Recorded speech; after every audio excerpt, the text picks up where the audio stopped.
essa obra ao lado da rodoviária da tela, né? Se você precisar aqui, para nós. Nós vamos dar a sua obra, fazer o trabalho funcionar. Você vê que já passou aqui, ó.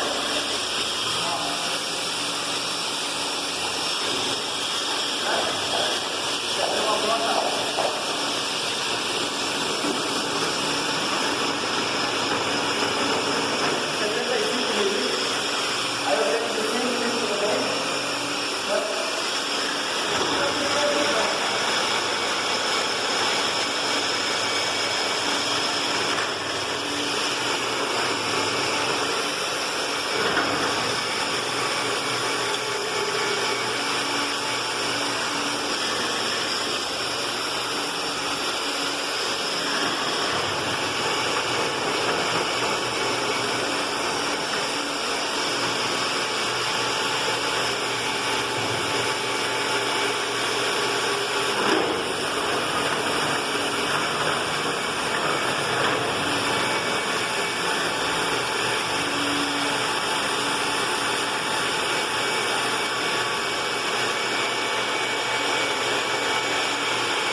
Trabalho de aproximadamente 30 centímetros de espessura, né?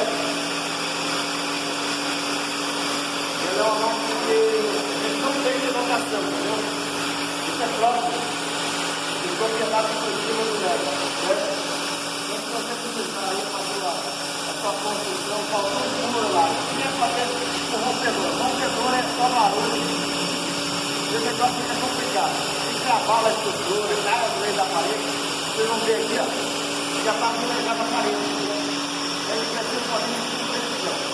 Ele tem a máquina de posição aqui, certo? Para vocês, para fazer um serviço de qualidade para vocês, beleza? Se precisar aí, se liga também, que vai ser o pessoal treinado e